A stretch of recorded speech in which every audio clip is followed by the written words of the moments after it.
Welcome to Season 13, Episode 21 of the Ubuntu Podcast. It's Tuesday, the 11th of August, nearly Christmas, and what you can hear there is my jolly good friends who are quite warm this close to Christmas, and they are Mark. Hello, Mark. How are you doing? I feel like I'm having an Australian Christmas right now. And Martin. Hello, Martin. How are you? Hello, I'm fine. On the advice of my wife, I have ice blocks down my undercrackers at the moment, so everything's fine.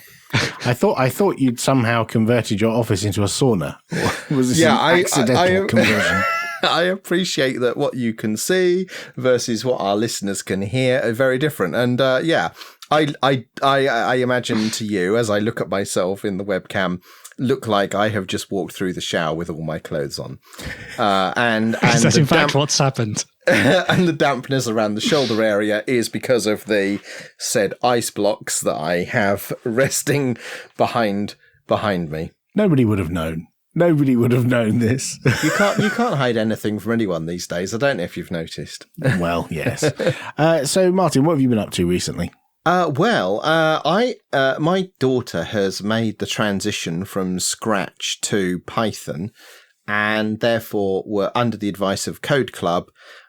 We were advised to get ourselves a microbit. So I ordered a microbit from Amazon. And I got a jolly big bag of Roundtree's randoms instead of said computer. Is it a build your own out of the atoms of sweets or something? It was just a mistake. Well, I did wonder if this was like, a Krypton factor test when they turned up. If I hadn't read the instructions properly. But no, it turns out to be a genuine mistake. And Roundtrees are delighted that we have been sent, some of their quality gummy sweets. And Amazon are very apologetic that we didn't get one of their fine computers. So we've got one of those on the way. So I'm looking forward to having a play with that. And that's like something you know loads about, Mark, right? Yes, they are very good, especially for kids. Oh, this was the device you used for the robotics stuff you talked about previously. Yes, so this is when we had Sarah from the Science Oxford Creative Computing Club on before. All of the, well, not all of them, but the majority of the sessions that she runs are based around the BBC microbit and coding Python on them and plugging them into other devices using the GPIO pins and doing cool stuff. And yeah, they are fantastic. And in particular, the API, the Python API for them is really usable for novice programmers. Nice. So I have to say, Alan gave me a little demonstration of his accoutrement of microbit, accessories earlier, and has graciously said he's going to donate those to my daughter's educational needs. Well, I think we're going to do a fair swap. We are. We're going to swap an Intel NUC for a collection of microbits, right? Completely fair. Brilliant. What about you, Mark? What have you been up to?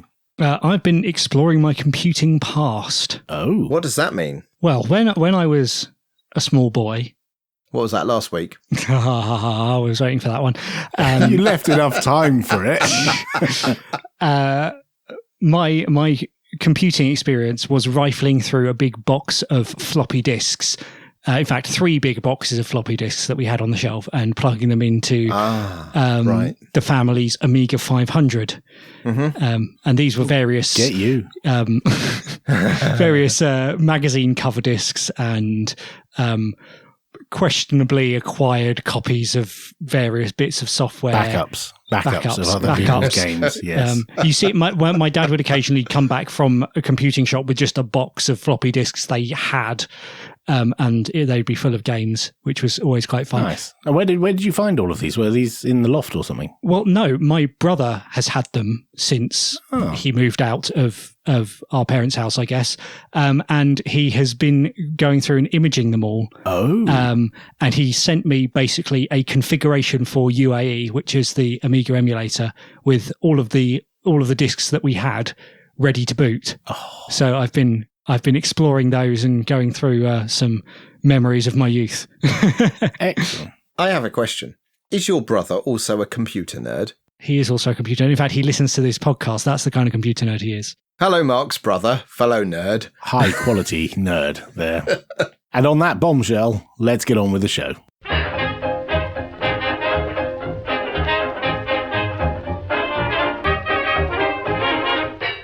Let's kick things off with the community news and possibly event, and start out with the first article, which is that 2004.1 is out. The point release for the Ubuntu LTS has been released.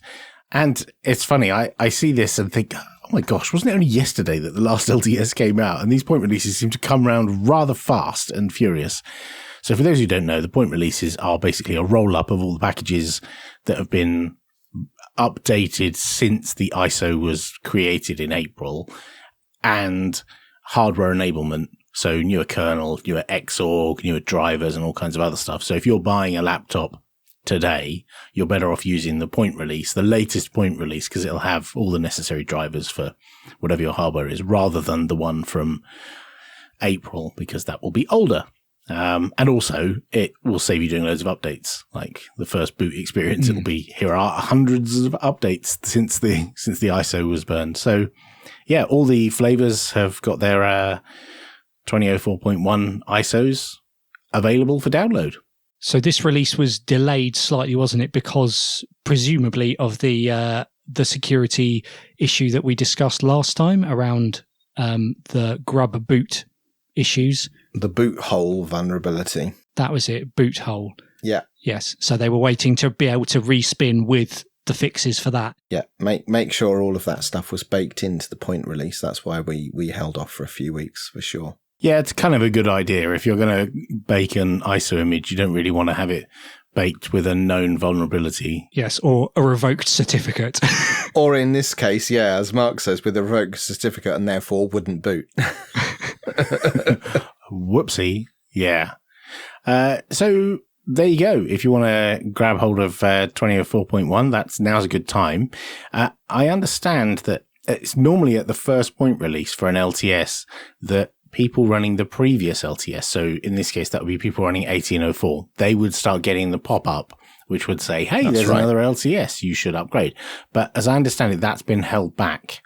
I think there's more QA to do for that upgrade. And so people aren't actually getting the pop-up right now. And I know this is a break from the norm, because usually the first point release, we do enable that and you do get the upgrade. So if you want to try and be brave and upgrade, you can force it, but it's not being shown to everyone yet.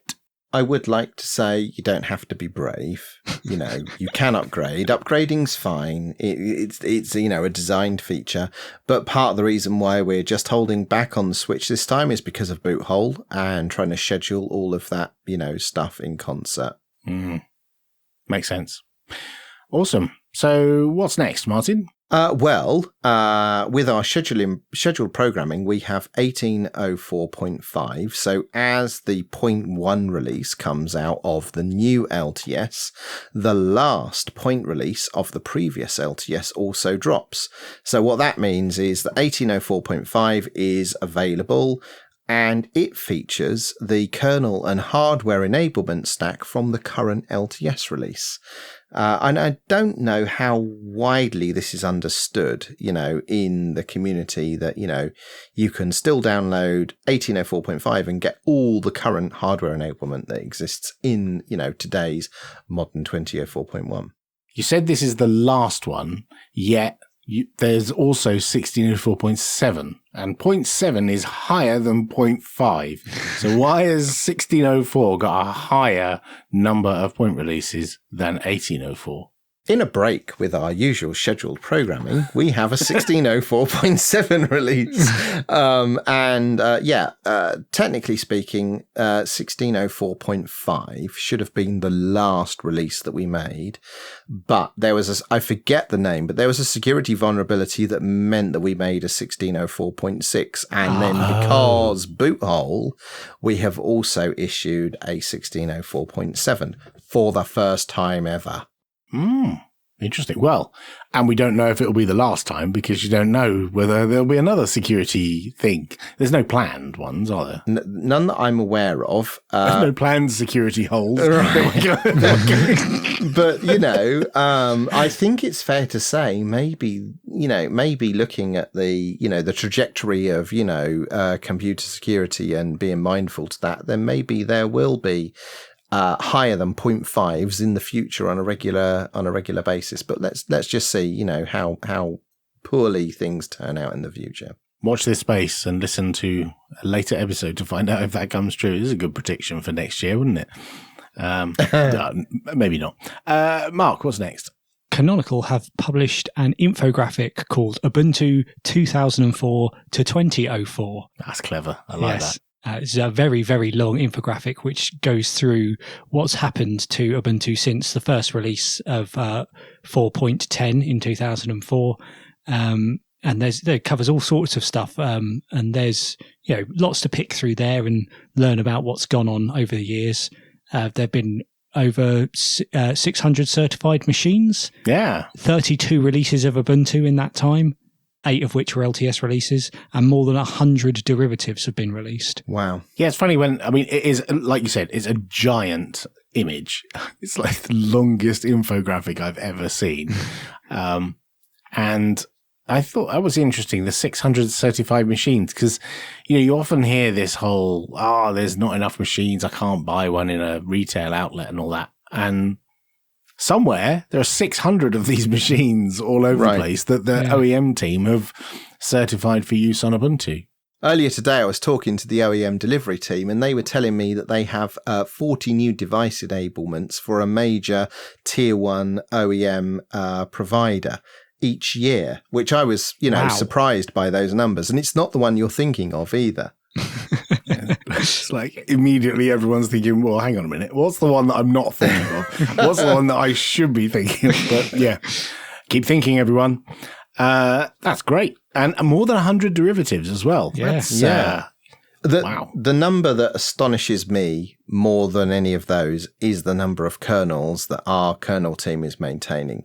I think it's upwards of 3,600 kernel releases in that same time frame. Yikes. There's a new kernel released into the Ubuntu archive every 3 weeks. That's the sort of average release cadence.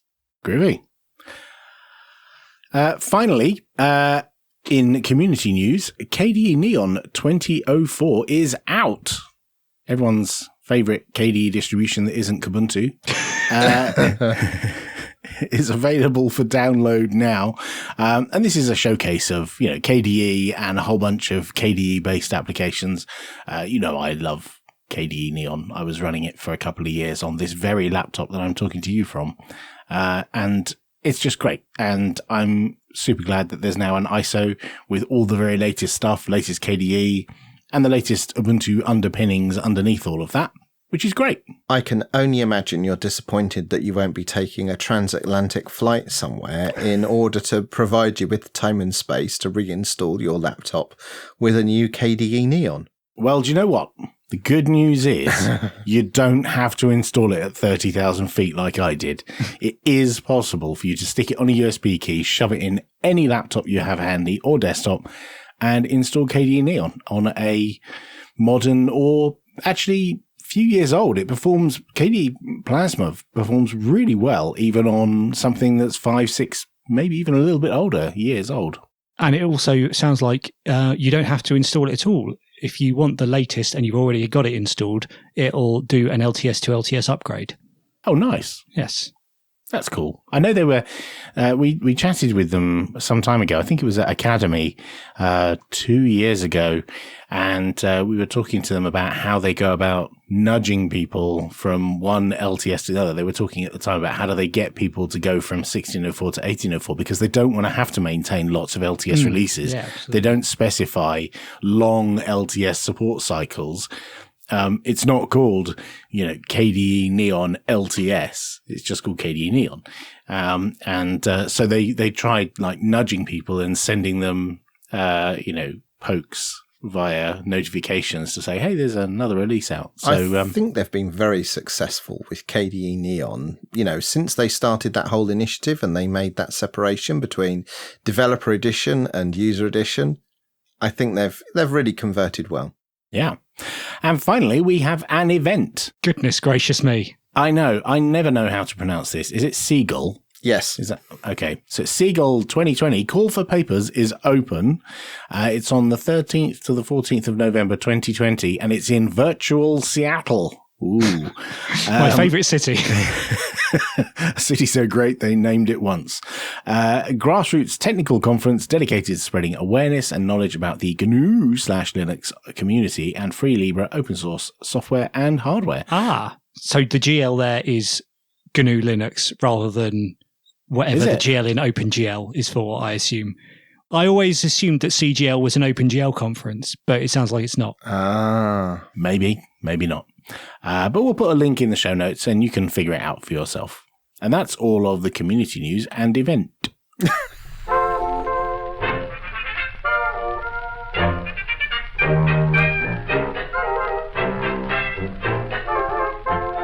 And now it's time for the news. First up in the news, Martin, what did you find? Well, apparently the National Museum of Computing has launched a virtual tour. And this is in response to the global pandemic and people not turning up to museums anymore. They've opened their virtual doors to a virtual audience of computer nerds. And anyone else. You don't have to be a nerd to open a web browser. True. So this is the National Museum of Computing, which is it's at Bletchley Park, but it's not Bletchley Park that you're thinking of. It's sort of attached to the same site. It's not the big house that they take you around on the Bletchley Park tour. There's a separate museum there, which is the National Museum of Computing. Okay. And what they've made live is a kind of point and click, choose your own adventure, 3D walk around thing where it's like Street View, but inside a building where you click from one little dot to the next dot, but you have quite a lot of freedom to move the mouse around and view things and zoom in. It's pretty intuitive to use. You just click around and then zoom with the mouse so you can bring the exhibits closer to you. And I walked forwards in the museum, turned right into a room, as you would, you're just strolling along. And I actually went to walk past a room and saw out the corner of my eye there were some Sinclair computers in there. So I turned around, walked into the room. I mean, I didn't walk anywhere because I just clicked a button, but then found myself looking around and I could zoom in on the screens of the computers and see the basic listings and see the little cards next to them and all the exhibits. It was delightful. And just in the first 10 minutes of me browsing around, I was just in one little tiny room the size of like a bedroom with a dozen computers in it. It was amazing. So I think you've kind of answered the question that I had there. I was thinking, is this like, an 8-bit rendition of, computing? But from what you've described, not that at all. No, it's just walking around a museum. Right. And to what fidelity? What were you able to see? Like actual high-resolution pictures of the computers you wanted to look at? It's just like Street View in a building. Wow. And these are little, you can see little circles on the floor, which is clearly where they've placed the 360-degree camera. Is that not the social distancing instructions? Funnily enough, there is no virtual distancing in there. They could probably have 20 people in there and, we'd all be pretty fine. Okay. Yeah, it would be fine. I will wear a mask though while I'm operating my computer. But yeah, you just click on one of the dots to move to that point, and then you just pan around and zoom in, and that's it. It's super easy. And I was fascinated, and I acted, I think, exactly the same way that I would in a real museum or in that room.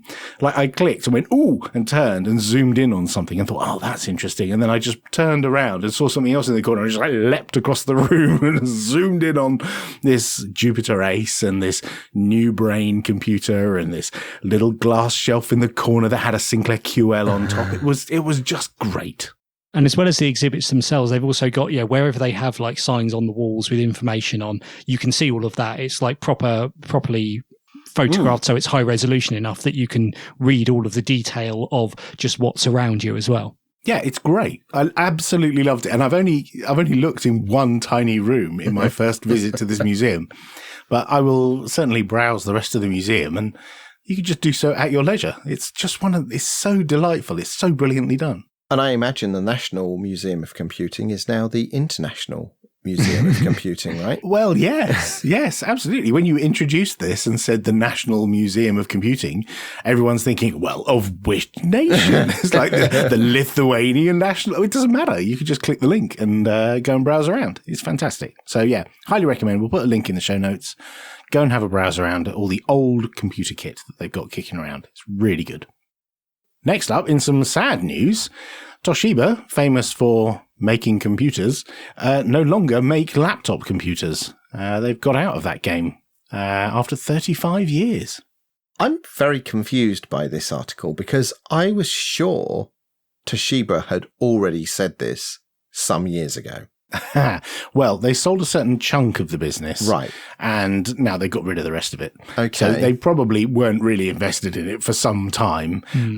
But yeah, they've not really been in the game for a while. I can't remember the last time I saw a Toshiba computer. I mean, for a long while, they were making cookie cutter corporate laptops and nothing really notable. I think their heyday was really some time ago when they made some of the classics like the Toshiba 1910, which was a gorgeous white computer and had a ball mouse that clicked on the right-hand side. It attached with this like plastic mount to the right-hand side of the keyboard. And the keyboards were really nice. I mean, I can remember in the early days of my career when we were buying laptops, for people that were important in the company I worked for, it was either a ThinkPad something or a Toshiba satellite something.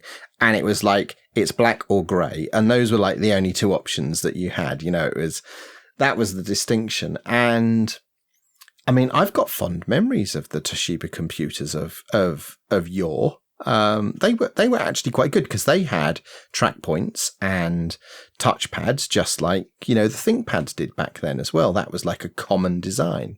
Yeah, the 2100 CS that I had for a long while. I think I had that all through the MS-DOS Windows 3.1 days, all the way through to Windows 95. And I remember the day Windows 95 came out, and I got hold of a copy of it from my coworker. God, you're old. I know. And I did an upgrade from Windows 3. Whatever that was on there and DOS to Windows 95. And it took the entire weekend. Because the hard drive was so small, it was double spaced. It was compressed. Oh, yeah. And so it took ages to do the unpacking, repacking of everything. And it just took forever. So I had to leave my laptop in the office the entire weekend, my personal laptop. But yeah, I really enjoyed that stuff. The Toshiba Libretto was pretty revolutionary at the time. It was a tiny little, almost pocket-sized computer, but a proper PC that had a wacky little mouse on the screen that you could like use your thumb on. Yeah, the touch point was on the side. So I still have my Toshiba Libretto CT100. Nice. Wow. Which I bought in 1997. And I think I got the good one in air quotes, which had brace yourself, 64 megabytes of RAM and a 166 megahertz MMX processor. Because that MMX back then, that was what you wanted. You have a little MMX sticker, Intel with MMX technology. Yes. Our first family PC after the aforementioned Amiga was a 166 MMX machine. Nice. Yeah. Yeah. The first time I ever saw one of those Toshiba Librettos, I was doing some work up at Sheffield University, and one of the lecturers there had one, and I was swooning over this computer. It was just so gorgeous. It was like amazing. So yeah, it's very sad. Having a laptop the size of a VHS cassette was it was a good form factor. Those were happy days. The proto netbook, I would say. Yes. Absolutely. R.I.P. in peace, Toshiba. Next up, Mark. Well, in further sad news, Mozilla has announced that it's axing 250 jobs to focus on products. Well, this is bad news for everyone's favourite web browser. Yes, indeed. Certainly my favourite web browser, Firefox. What's brought this on? Well, good question. There's a lengthy announcement from the CEO, Mitchell Baker, and they also link to an internal announcement which was circulated within the company first, which goes into some of the detail about who and how is going as a result of this.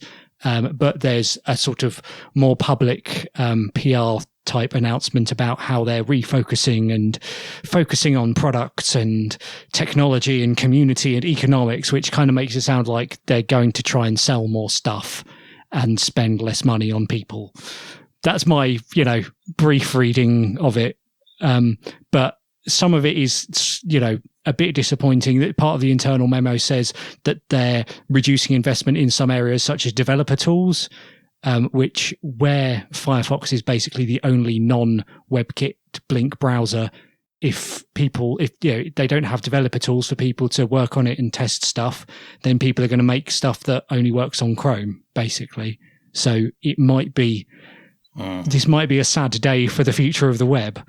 Well, we'll end up with the browser monoculture that we had before. We were aiming for 20 years ago. This is obviously very sad for all those developers and other people who work at Mozilla. I hope they're able to find somewhere else, especially in this climate when not everyone is hiring and it's very difficult. But it seems that from the information that they've made public, it seems these people have rather generous severance packages. I don't mean overly generous. I mean, they're generous in the fact that they have probably some time to look for something else, which helps. Because, what I know, I've worked for companies where people have just, one day they're there and the next day they're gone and the severance package is just not there. Whereas this appears that Mozilla are doing the right thing in order to help these people find their next career move. Which, sad as it is, it's a fact of life. If you move on from one organization, you want to find somewhere else. And finally, I had to include this.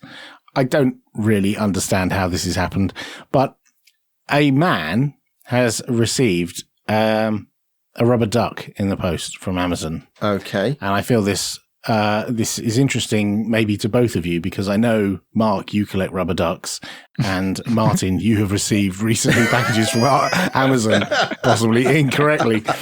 Nothing to do with me, I assure you. Right. So this 76-year-old chap, Peter Jackson, his name is, not that one, and he's been receiving rubber ducks in the post from Amazon, and he keeps getting them. People keep sending him, or someone keeps sending them. But obviously, due to data protection, Amazon aren't going to tell anyone who it is that's doing it. It feels like somebody is perpetually gifting him rubber ducks. Yeah, he's had quite a few. I love this. He said, "I've now got a total of 9 ducks. I don't even have a bath." I love this. I mean, I'm sure Peter doesn't love this, but this reminds me of, have you ever seen the Christmas joke about soap stories? No. Okay. Google, for listeners, this is safe for work. Google soap stories. It's mindful of this. Okay. So there is an amusing line from Amazon here. We've looked into the matter to ensure there's nothing webbed afoot. Mr. Jackson is not going quackers. Someone indeed is sending him rubber ducks. While we can't reveal the customer's true feathers, we can assure Mr. Jackson he will not be receiving a bill. Oh, dear. Brilliant. I mean, that's fantastic. And that's the end of the news.